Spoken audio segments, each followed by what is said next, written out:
Masama doon. Kaya sabi po ni Martin, we have done our homework. We address concerns on food security, climate change, social protection, tourism, public health, public order and safety, among others.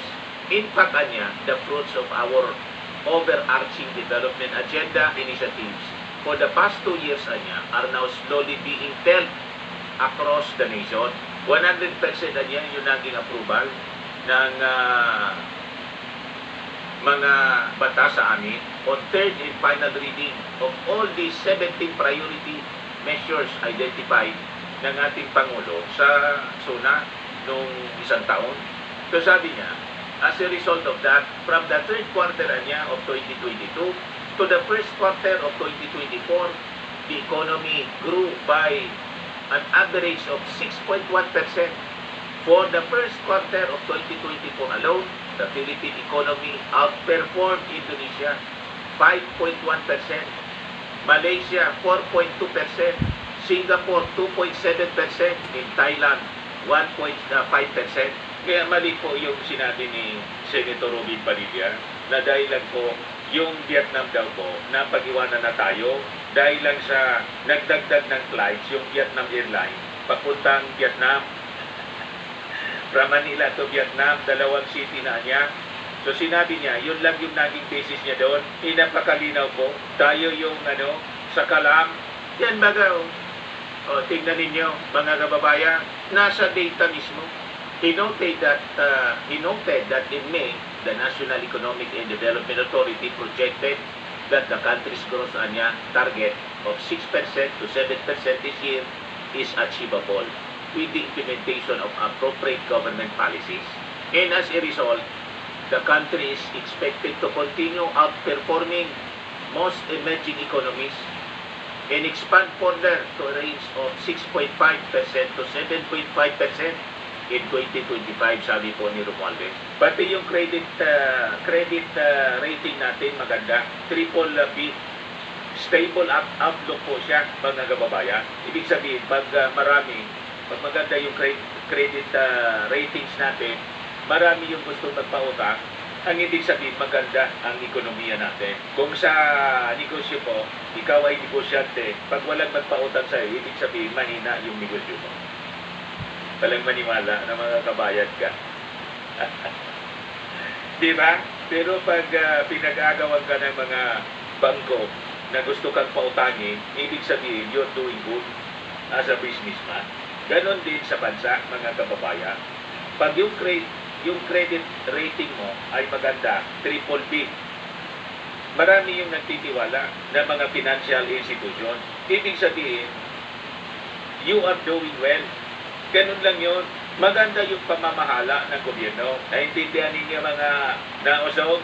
Sabi kasi ng mga nausog, lumubuan niya yung foreign debts ng Pilipinas. Itignan naman ninyo kung sino yung nagpalupo. Ang karamihan sa mga utang na yan, inutang ni Maudich. Minana lang ng ating Pangulong Bongbong Marcos. Di ba? At ngayon, kung dumami yung gusto magpautang sa atin, madagdagan pa yung utang, ang ibig sabihin, marami yung nagtitiwala sa atin. Mas marami yung nagtitiwala sa atin ngayon. O di maganda? O ngayon, ito naman yung naging reaction sa SONA ni Chis Escudero po, Senate President. Isasama mo rin ba yung loto? Sugal din ba yun? So depende.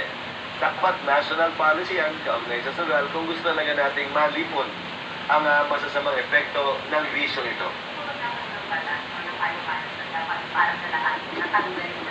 Para sa akin, dahil kung hindi, magbabasa lang tayo palagi ng batas, kada may maiimbento silang pangalan at manibagong uri at klase ng sugal. Tama lang na ituloy yun para matiyak natin na yung illegal ay talagang masusupil, both may lisensya o walang lisensya. Nasa diskresyon na ni Senator Risa kay pagpapatuloy niya yung kanyang pagdinig kaugnay sa bagay na yan. Walang pipigil sa kanya sa pagdinig na yan. I don't think that's the point. I think the point is his speech was honest, truthful, and comprehensive. I was in fact glad and happy that he spent the first 10 minutes of his speech on agriculture and beginning with an admission that up to today, the price of rice is still high. Ang pinakamalaking problema ang kinakaharap ng sino mang gobyerno o opisyal ay hindi inaamin yung tunay na kalagayan ng bansa. Hindi inaamin may problema tayo. Ang unang hakbang para sa akin sa pagresolba ng anumang problema ay pag-amin na may problema tayo. Ginawa yun ng Pangulo kahapon. Hindi siya nagpanggap, hindi siya nagsinungaling, hindi siya nagkubli kaugnay ng mataas na presyo ng bigas.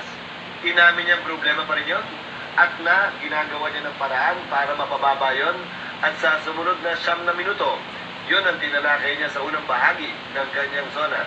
Ikinigalak, ikinatuwa, at marahil gayon din ang mga magsasaka. Yung mga sinabi niyang yun kahapon. Di ba? Napagaganda yung yung evaluation po ni Chis Escudero sa naging zona ng ating Pangulong Bongbong Marcos. Hindi nagpanggap yung ating Pangulo na wala na yung problema sa mataas na presyo ng bigas. In-acknowledge niya at yun ang key, mga kababayan. Sa isang matinong leader, magaling na leader, kailangan kung ano yung problema, you acknowledge kung ano siya para po masolusyonan at sinusolusyonan ng ating gobyerno po sa pamamagitan ng pagtutok sa mga problema po sa food production, pagpapaunlad sa ating agrikultura. Yun mismo ang ginagawa ng ating Pangulong Bongbong. Yan po. PBBM pushes more irrigation farm to market roads project to boost Philippine agri-sector. Government working to protect communities from La Nina. Government to continue anti-poverty initiatives, stabilize rice prices, sabi ng ating Pangulo. Yan po yung mga zona highlights. Ayos ba? Pero yung mga militan, siyempre, laging may sinasabing masama.